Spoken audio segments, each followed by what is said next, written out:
And hello there, it's Dr. Brenda, founder of the Gutsy Women Club, and today I'm coming at you with my financial coaching hat on, also the founder of the Dream Plan Save Do program.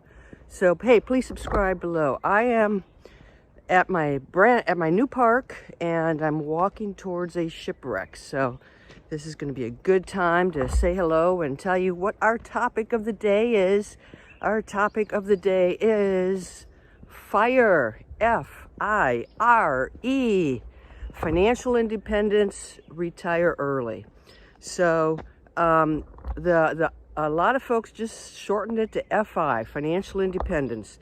If you want to retire early, you go right ahead. But it's really that financial independence piece. So if, I'm going to say, if I knew 20 years ago what I know now, I don't know what my life would have been like. I mean, it's pretty darn cool right now. But I didn't know about the FIRE movement probably until really got into it in my 40s. And so I was late to the game. You can come into it in the 50s, be late to the game, and still do amazing things. But there's a matrix, a chart, that is the most awesome thing I have ever seen. And so I'm going to pause this video. So I'm going to take you back into my RV and show you that chart and show you how cool it is. And then I'll come back after you watch that video. I'm hoping I'll be down by the shipwreck. Meet David. He's here to sell you mutual funds, and he's going to hand out the conventional retirement advice. The advice is set up for people who retire in their 60s, and the simplest versions make certain assumptions about your rate of return and inflation. Now, you certainly don't need to be a mathematician to run the calculations. Let's walk through the formula. Virtually all of the traditional calculators begin with your income. The assumption is the higher your income, the more you need to save to afford your lifestyle. In this example, we'll use an income of $100,000. The second element is the income replacement rate. Most of the experts suggest you need to replace at least 70 to 80% of your income in retirement, and that's if you're headed to retirement in good shape. Let's use the 80% replacement rate. So with that $100,000 income, you'll need $80,000 annually as you head into retirement. The third component is the safe withdrawal rate.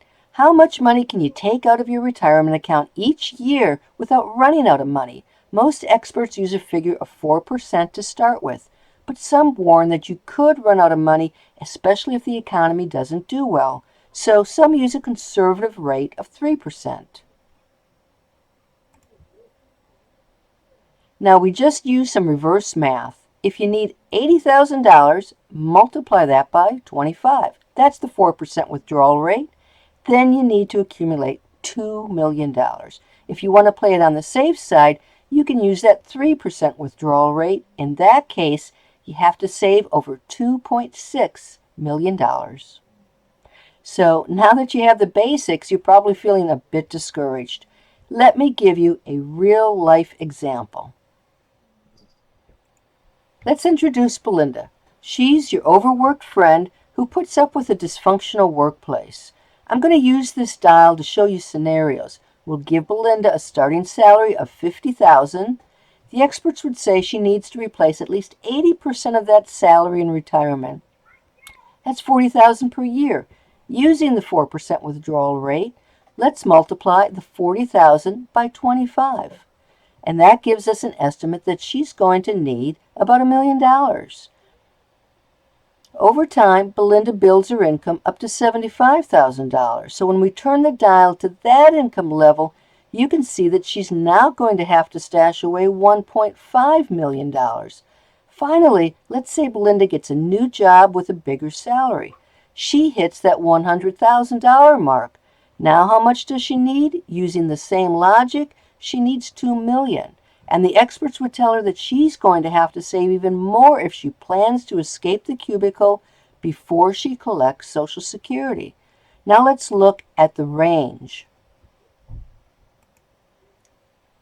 For most people, this type of news is incredibly discouraging. Most people headed into retirement don't have savings anywhere close to $1 million, let alone 2 million. In fact, half of households nearing retirement age have saved less than $120,000 total. Do you see any gaps in this logic?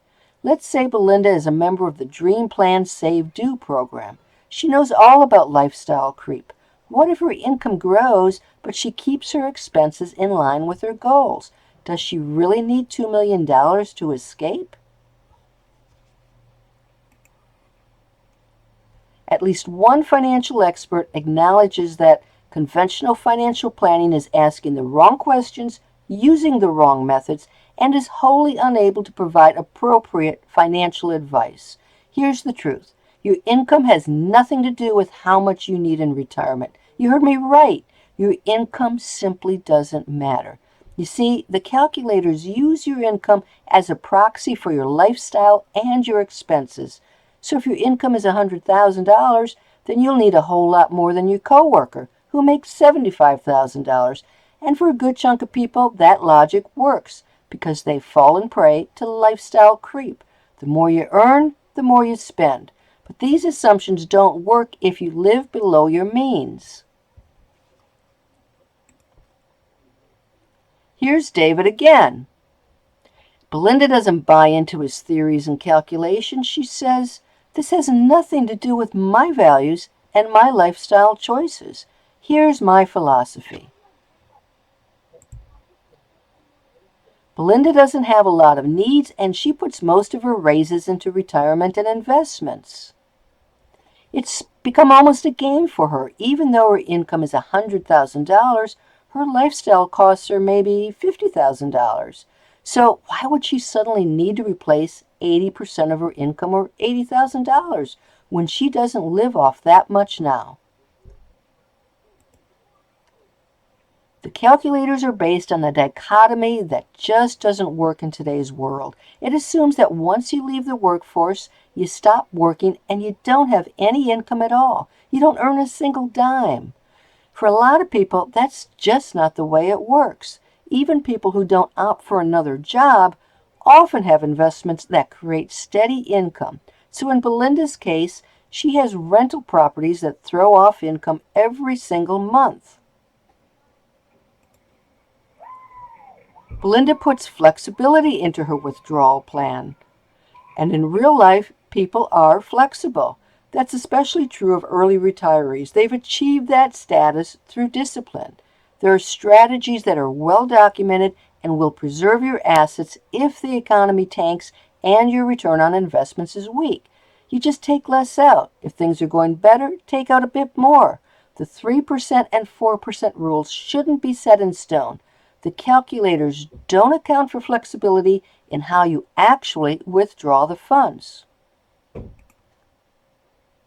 The conventional advice encourages people to work longer and longer, and they don't take into account the costs of staying in a stressful career. Belinda knows this all too well, and she says, hey, those calculations, they're not personalized. They don't reflect my values and my priorities. She's absolutely correct. They don't take into account the costs of staying in a highly stressful career, or that Belinda tucks most of her raises into savings and investments, or that she plans to move to a city with a lower cost of living when she leaves the workforce. The calculators have no idea what your values are and what you'd like for your future. Ultimately, you need your own personal action plan, and it's not going to be based on your income replacement rate. This is unconventional advice, but it's an empowering way to think about your money needs. This is one of the most powerful grids you're ever going to see. After you watch this video, you can download the link in the description. This comes from Zach, who blogs on a website called 4-Pillar Freedom. Now you can make this really complicated, or you can simplify and follow this grid. Let's begin with the assumptions. First, Zach starts with a net worth of 0. Second, Zach uses a rather conservative rate of return on investments, just 5%. Finally, he uses the 4% withdrawal rate. And here's the fun stuff, and this is what has Belinda so excited. The top row is annual income after taxes. The column is your annual spending. The first thing you might notice is that there are a lot of areas that are shaded gray. Well, if you're making $40,000 and spending $40,000 or more, you'll never reach financial independence. So that explains all the dead zones. Let's start by looking at the green cells. If you can align your income and expenses into these green areas, you're less than 20 years away from leaving the workforce for good. Let's say Belinda has a $100,000 income, but she only spends $40,000 a year. She's tied to the workforce for just 12 years. Compare that to her coworker, who also makes $100,000 but spends $90,000 of it. It will take him 51 plus years before he reaches financial independence. Here's a very powerful fact. If you save half of your after-tax income, you can reach financial independence in less than 17 years. Here's the bottom line. The more money you earn and the less money you spend, the sooner you'll reach financial independence. I hope that matrix really excited you. I made it down to the Shipwreck. This is your reward. This is the Peter Iredale English sailing ship that ran aground in 1906. I'm going to back up so you get a better perspective. And it's a little noisy down here. I've got the Pacific rattling behind me. I know I'm not complaining, but it's a little too noisy to shoot the rest of this video down here. But I did want to take you on a little tour of the Shipwreck. Definitely is smaller than what I anticipated. I'll go walk up the shoreline so you get a better perspective. I'm at Fort Stevens State Park in Oregon. Okay, so I'm gonna turn it off for now. I'm gonna come back when it's a little bit quieter and I can talk more about the types of fire. Okay, I found a new place to record. Check out the view. There's a lake behind me. This is so awesome. So speaking of lifestyle, I am here. It's July. It's Saturday morning. It's early Saturday morning. I've got the place to myself. I know it's going to be jam-packed in a couple of hours, but this is sweetness. This is my lifestyle. So let's talk about those different types of fire. So the fire movement really took off from a book called Your Money or Your Life. And I think it's Vicky Rubin and Joe Dominguez.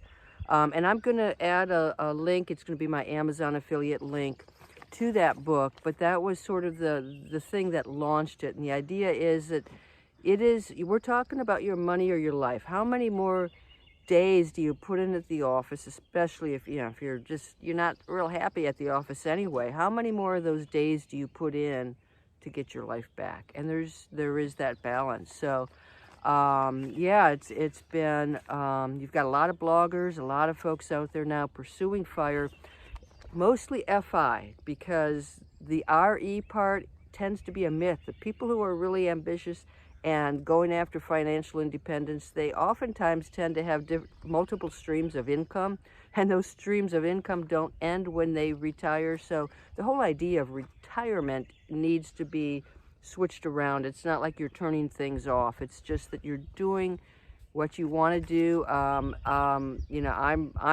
filming this. This is not a hardship for me. This is my love. So think about retirement very differently. So fire, there are different types of fire, and different people have different typology. But I'm going to use one that is pretty common, and there are 5 different types of fire. So the first of these is called lean fire, L-E-A-N, also sometimes called frugal fire. So in this concept, you are going to be saving enough money to afford to pay your basic living expenses. So it is frugal. It's more simple life. It's more minimalistic. And so that's you don't need as much money because you just need your essentials covered. So, and as we go up on the scale, on the first 4 anyway, it means you're going to have to save and invest more money.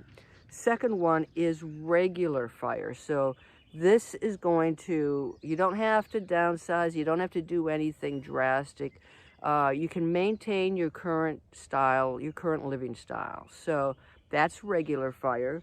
Then we have fat fire. So fat fire means, you know what, I actually want to, maybe I'm really frugal and skimping while I am saving, but I want to actually save enough so that I can splurge a little bit. My retirement is about travel. My retirement is about, doing stuff that I love, and so fat fire means that you've got your expenses taken care of, but you build in discretionary funds to have fun.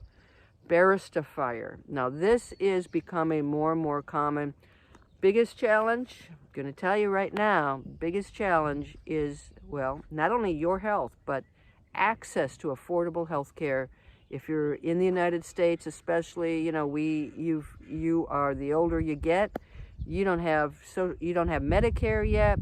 You're too young for Medicare. Healthcare.gov, some of those options might not be as attractive as you'd hope. There's private health insurance, but it is not cheap. So you can't go without it. So Barista Fire comes from the idea of Starbucks. When you work even part-time at Starbucks, you have access to their healthcare benefits. So I think some other places do this. I think Home Depot, and so people look for part-time positions. Lower stress, just brings in some money, so they have enough saved up to cover their expenses, but then they take on some part-time work primarily to access healthcare benefits and to maybe add a little bit of discretionary funds. So that is becoming more and more popular. And then you've got Coast FI, and this is especially important for the younger folks who start early. So maybe you live at home, or you live with roommates for a couple of years, and you just stash everything you can into that retirement account, into your investments.